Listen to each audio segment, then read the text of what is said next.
تعمیر جنت البقیع کا راستہ ہموار فرما، ہم سب کو معرفت کے ساتھ جنت البقیع کی جلد از جلد زیارت نصیب فرما۔ امام کی سلامتی اور امام کے تعجیل فرج کے لیے صلوات علی محمد و آل محمد۔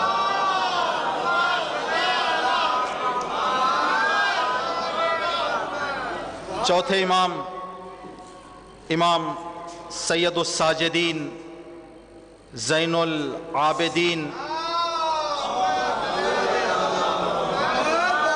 امام القانتین ذو الصفنات امام البکائین حضرت علی ابن الحسین علیہ السلام کی ولادت باسعادت ہے۔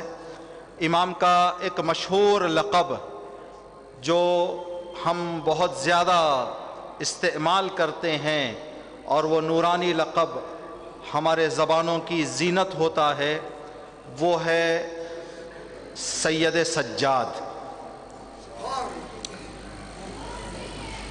ایک روایت ہے انشاءاللہ امام کی ولادت کی خوشی میں، یہ روایت بطور تحفہ آپ کی خدمت میں خود اپنے لیے پڑھنے کی سعادت حاصل کریں گے، اس امید کے ساتھ کہ اس روایت میں بتائی جانے والی باتوں پر عمل کرنے کی ہمیں اور آپ سب کو اللہ توفیق عطا فرمائے۔ راوی کہتا ہے کہ میں پانچویں امام محمد باقر علیہ السلام کی خدمت میں پہنچ کہ مولا آپ کے والد گرامی کو سجاد لقب کیوں دیا گیا؟ یہ ایک درس اور عبرت راوی ہمیں دے رہا ہے۔ روایتوں میں ہے کہ العلم کنز، علم خزانہ ہے، خزانہ کھلا نہیں رہتا، بند رہتا ہے۔ تو بند جہاں پر کوئی چیز بند کر دی جاتی ہے، لاک اپ میں رکھ دی جاتی ہے، سیف میں رکھ دی جاتی ہے، تو اس کا پاس ورڈ یا اس کی چابی ہونی چاہیے اس کو کھولنے کے لیے۔ تو امام نے فرمایا کہ علم ایک ایسا عظیم خزانہ ہے جس کو ایک محفوظ جگہ پر رکھ کر بند کر دیا گیا ہے۔ مولا ہم اگر اس پر دسترسی حاصل کرنا چاہیں، پانا چاہیں تو کیا کریں؟ امام نے فرمایا اس خزانے کی چابی کا نام ہے سوال۔ آدمی سوال کرے گا، علم کے خزانے میں سے جو اس کے سوال کے مطابق کا جواب ہے وہ اس کو خزانہ مل جائے گا۔ اگر راوی نے امام سے سوال نہ پوچھا ہوتا تو دوسرے لوگوں کی طرح اس دور کے زندہ رہ کر مرنے والوں کی طرح وہ بھی مر جاتا، اس کو بھی پتہ نہ چلتا۔ ہر دور میں کسی نہ کسی نے آ کر سوال کیا ہے، مولا اس نام کا معنی کیا، اس لقب کا معنی کیا، وجہ کیا، علت کیا؟ تو راوی پانچویں امام سے سوال کرتا ہے کہ مولا آپ کے والد بزرگوار کا لقب سجاد کیوں رکھا گیا؟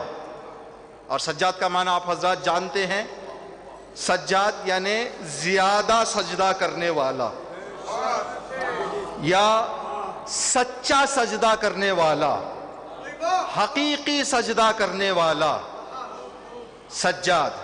تو امام نے فرمایا میرے بابا کی زندگی میں کچھ اعمال ایسے تھے جن کی وجہ سے میرے بابا کا لقب سجاد رکھا گیا۔ پہلا، ما ذکر نعمت اللہ نعمتا للہ علیہ الا سجدہ۔ میرے بابا کی زندگی کا طریقہ یہ تھا، کوئی کہتا امام سے کہ مولا آپ کا بچہ کتنا اچھا ہے، تو امام فوراً سجدہ کر دیتے۔ اللہ کی کسی بھی نعمت کی یاد دہانی، تذکرہ، ذکر امام کے سامنے ہوتا یا امام اپنے ذہن میں کسی نعمت کو یاد کرتے تو اس نعمت کے شکرانے کے لیے سجدہ کرتے۔ یہ ایک۔ دوسرا امام نے فرمایا وَلَا قَرَأَ آيَةً مِّن كِتَابِ اللَّهِ عَزَّ وَجَلَّ فِيهَا السُّجُودُ إِلَّا سَجَدَ۔ قرآن کی تلاوت کے دوران جہاں پر بھی سجدے کا ذکر آتا میرا بابا سجدہ کرتا. جس آیت میں بھی سجدے کے حوالے سے گفتگو ہوتی، سجدے کا حکم ہوتا، سجدے کی بات ہوتی، تو سجدے کی آیت سن کر، سجدے کا لفظ سن کر میرے بابا سجدہ کرتے. وَلَدَفَعَ اللَّهُ عَزَّ وَجَلَّ عَنْهُ سُوءًا، منصوبے میں ناکام ہو جاتا، اس کی ناکامی اور اپنی حفاظت کا خدا کی بارگاہ میں سجدہ کر کے شکر بجا لاتے. وَلَا فَرَغَ مِن صَلَاةٍ مَفْرُوضَةٍ إِلَّا سَجَدَ، ہر واجب نماز سے فارغ ہونے کے بعد میرے بابا سجدہ کرتے. وَلَا وَفَقَ لِإِصْلَاحِ بَيْنَ اثْنَيْنِ إِلَّا، جا کر ان کے درمیان مصالحہ کرواتے، لڑائی ختم کرتے. جب وہ گلے مل کر چلے جاتے تو میرے بابا سجدہ کرتے.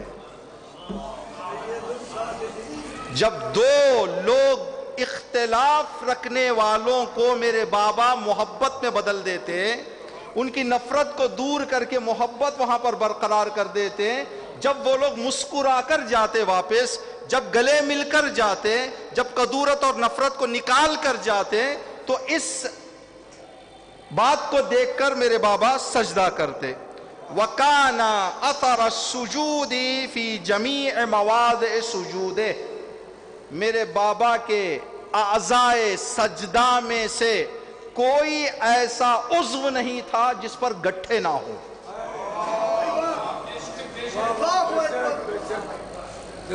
فَسُمِّيَ السَّجَّادُ لِذَلِكَ، اسی لیے میرے بابا کو سجاد لقب دیا گیا.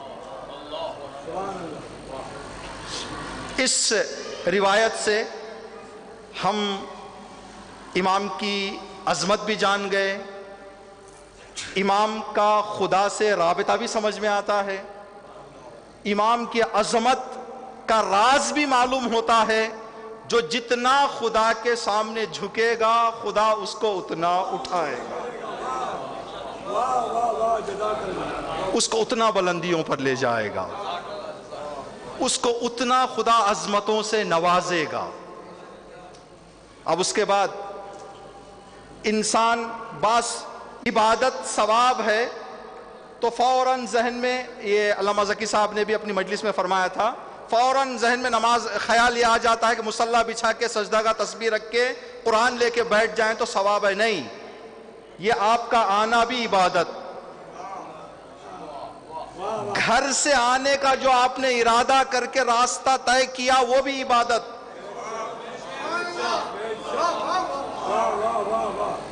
ہر وہ کام جو کام خدا کو پسند ہے اس کام کا انجام دینا عبادت. ان میں سے ایک ہے نماز، تسبیح اور تلاوت. سب کچھ یہی عبادت نہیں ہے.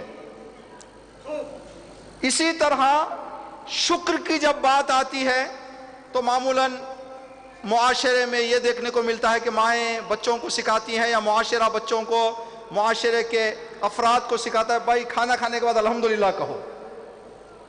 صرف کھانے کے بعد الحمدللہ نہیں، اس لیے کہ کھانے کے بعد نعمت نہیں ہے، بلکہ کبھی کبھی کھانا نہ کھانے کا بھی شکر بجا لانا ہے. کبھی کبھی انسان مصیبت کے ٹلنے کا بھی شکر بجا لانا ہے. مصیبت ٹل جائے تو ہم لوگ راحت کی سانس لے کر جا کے بیٹھ جاتے ہیں. کوئی چیز مل جاتی ہے تو خوش ہو کر شکر بجا لاتے ہیں، لیکن کوئی مصیبت ٹلتی ہے تو شاید اس وقت ہم زیادہ شکر کی فکر نہیں کرتے. خداوند عالم سے دعا ہے کہ پروردگارہ بحق امام زین العابدین سید الساجدین ہم سب کو تیری بارگاہ میں ہمیشہ ہر حال میں سجدہ گزار بننے علی خلق یا سیدنا و مولانا انا توجہ وقدمناك بين يدى عليم صلوات.